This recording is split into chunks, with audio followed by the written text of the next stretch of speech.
안녕하세요, 닥터스텔라 하상욱 원장입니다. 실리프팅 요즘 관심들 많으시죠? 나이가 들면서 턱선이 내려오고 울퉁불퉁해지고 예전에 얄쌍한 라인이 사라져서 속상하신 분들이 많으실 텐데요. 실 하나가 들어가서 라인을 잡아주고 유지까지 시켜준다면 얼마나 좋겠습니까? 하지만 모든 수술이나 시술은 나에게 얼마나 맞는지가 정말 중요할 거예요.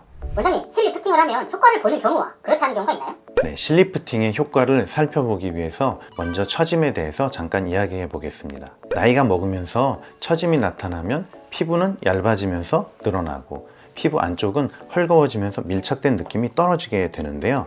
피부를 이렇게 잡아당겨 보면 안쪽이 뜨는 느낌이 바로 그 느낌이죠.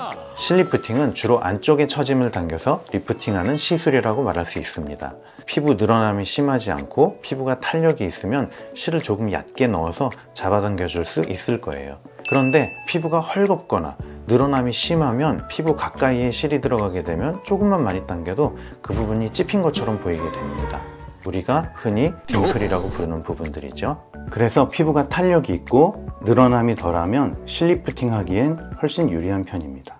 집에서 쉽게 테스트 해볼 수 있는 방법도 있을까요? 네, 이걸 쉽게 테스트 해볼 수 있는 방법이 있어요. 거울을 보고 광대 옆 부위를 살짝 당겨 보았을 때 보기가 좋다면 간단한 실리프팅으로도 좋은 효과를 볼 수 있는데요. 이 테스트에서 보기 좋아 보이는 분들은 피부의 탄력도가 좋아서 광대 부위에서 당길 때 턱라인 부위에 피부가 따라 올라오는 분이어서 어려움 없이 리프팅할 수 있습니다. 실의 종류는 어떤 게 있나요?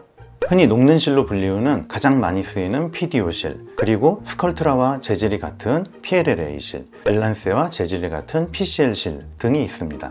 그리고 안 녹는 실도 있는데요. 얼굴의 모든 조직은 콜라겐이 감소하면서 헐거워지는데 실만 안 녹고 있으면 언젠가는 그 모양이 드러날 수밖에 없기 때문에 저는 선호하지 않는 편입니다.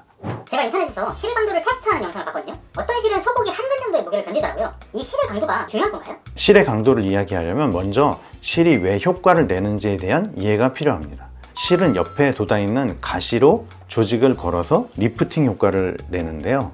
예를 들어 볼까요? 제가 가시가 많은 장미동굴을 쥐고 계속 잡아당기고 있다고 생각해 보겠습니다. 처음에는 피가 나고 아프고 하겠지만 계속 당기는 힘이 걸리면 흉터가 생기지 않겠어요? 이 흉터가 바로 우리가 흔히 말하는 콜라겐 조직입니다. 단단한 조직이죠. 실리프팅을 하면 실 주위에 이런 단단한 조직이 생기게 됩니다. 그 힘으로 리프팅 효과를 유지하는 거죠. 실은 이런 조직이 생성될 때까지 지지력을 제공하는 역할을 하게 됩니다. 3달 정도 안에 끊어지지 않는다면 충분히 튼튼한 실이라고 말할 수 있을 거예요. 아, 콜라겐 조직이 중요한 역할을 하는군요. 그럼 실리프팅의 유지 기간은 얼마나 되나요? 경험상 최대 효과는 3-4개월 정도, 6개월이면 주관적으로 떨어지는 느낌이 나고요. 보통 1년 미만까지라고 볼 수 있습니다. 앞에서 말한 단단한 섬유성 조직, 바로 콜라겐이죠. 이 콜라겐의 생성은 3개월까지 왕성하고 6개월 이후로는 미미한데요. 실리프팅은 이러한 경과를 따라가는 편입니다. 피부를 당겼을 때 말랑말랑한 분들은 콜라겐 조직 형성이 적은 분들이기 때문에 유지기간이 조금 짧을 것을 예상할 수 있는데요.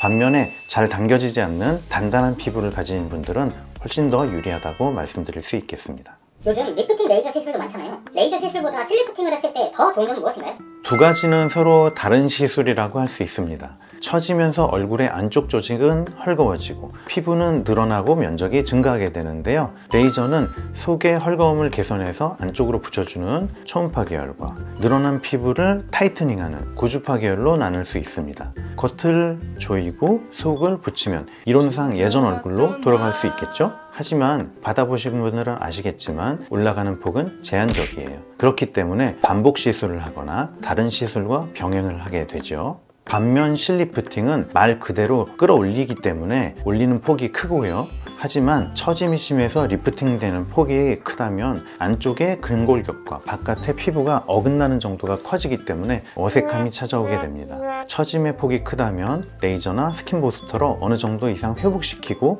실리프팅을 하시는 것이 보다 자연스럽겠죠? 마지막 질문인데요. 온라인에서는 항상 빠지지 않는 질문입니다. 리프팅 레이저와 실리프팅 중 원장님이 생각하시기에 덜 아픈 시술은 무엇인가요? 단연 실리프팅이 더 아프겠죠. 하지만 실리프팅은 통증 때문에 수면 마취라고 불리는 의식화 수면요법을 사용하고 시술이 한 번으로 끝난다는 장점이 있습니다. 여러 번 아파야 하는 레이저와 비교해서 어느 쪽이 더 아픈지 혹은 덜 아픈지는 사람마다 판단이 다를 것 같고요. 자기에게 맞는 방법으로 잘 선택하시면 될 것 같습니다. 네, 원장님 슬리프팅에 대한 좋은 정보 감사합니다. 네, 감사합니다.